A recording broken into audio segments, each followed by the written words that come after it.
Have you ever wondered what economics is really about? I mean, is it just the stock market and taxes, or is it something a little more fundamental? Well, today we're going to peel back the layers of that very question. Let's dive in.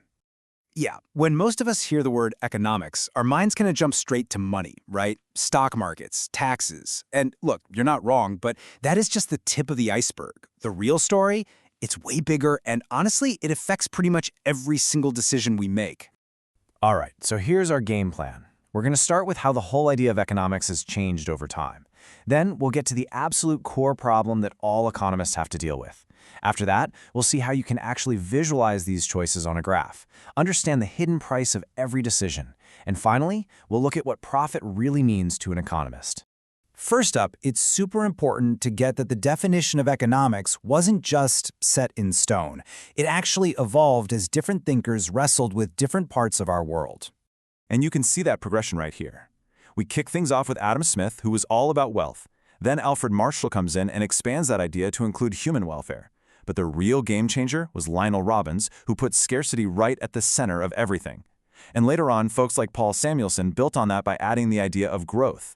So let's start at the beginning. You've got Adam Smith, often called the father of modern economics. He basically defined his work as a study of wealth. He was trying to figure out what makes a nation rich, how wealth is created and how it's spread around. It was a really powerful, straightforward idea for its time. But then Alfred Marshall came along and was like, hang on a second, it's about more than just money and gold. He reframed economics as the study of people in their everyday lives. He was interested in how we get the stuff we need to live well. He really made economics about, well, us. But the real revolution, the idea that defines pretty much all of modern economics, came from focusing on one central, totally unavoidable problem: scarcity. Okay, this right here, this is the big one. This is the definition from Lionel Robbins back in 1932, and it completely changed the game. He said economics is all about human behavior. Specifically, how we act when we're forced to choose between all the things we want and the limited resources we have to get them. Let's break that down, because it's so important. First, our ends, or our wants, are basically unlimited, right? As soon as you get one thing, you want something else. Second, our means, our resources like time, money, materials, they're scarce, they're limited. And third, and this is crucial, those limited resources have alternative uses. That tension, that choice, that is the heart of economics. So we've got this fundamental problem of scarcity and choice. But how do economists actually see it? Well, they use this surprisingly simple but incredibly powerful tool called the Production Possibility Frontier, or PPF for short.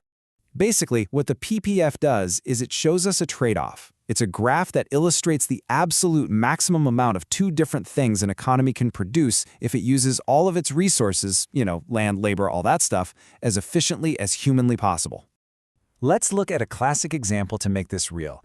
Imagine an economy that can only produce two things, coffee and sugar. This curve here shows every possible combination.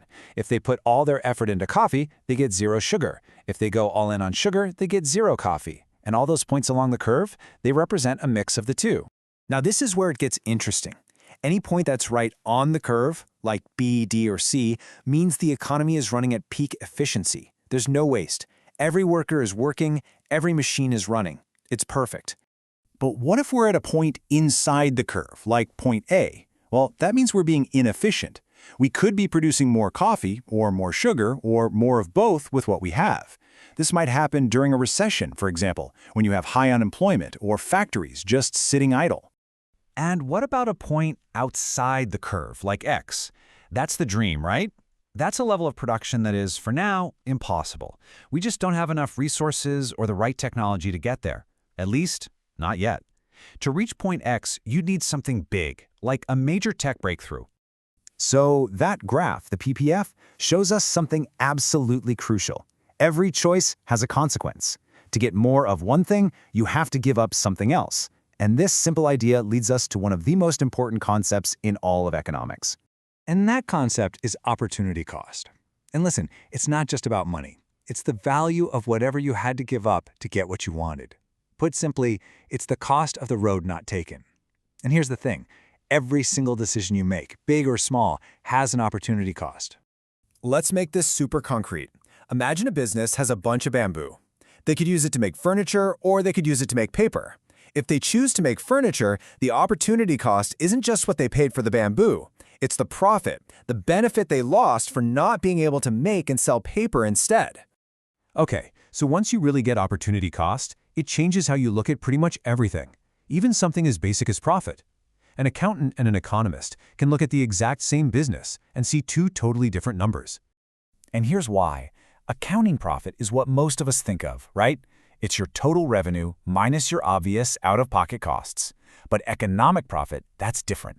It's your revenue minus your obvious costs plus your opportunity costs. It gives you a much, much truer picture of whether a business decision was actually a good one. Let's run the numbers with Mrs. B's pastry shop. She brings in a solid $300,000 in revenue. Her explicit costs, rent, flour, sugar, all that, come to $50,000. But, and this is the key, to run this shop, she had to quit her old job as a manager, where she was making $75,000 a year. That lost salary, that's her implicit or opportunity cost. So, from an accountant's perspective, her profit is $250,000. Simple math, $300,000 in revenue minus the $50,000 in direct costs. Looks great on paper, right? But an economist asks a different question. Was this the best use of her time and talent? To figure that out, we find the economic profit.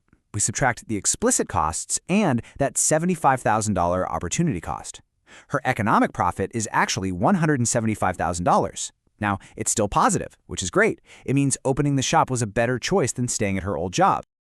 So you see, economics isn't just about money. At its core, it's the study of choice in a world of limits. It's about how all of us try to deal with our unlimited wants using our very limited means. So, I'll leave you with this. What is the opportunity cost of the next hour you're about to spend? What's the next best thing you could be doing? When you start thinking like that, that's when you're thinking like an economist.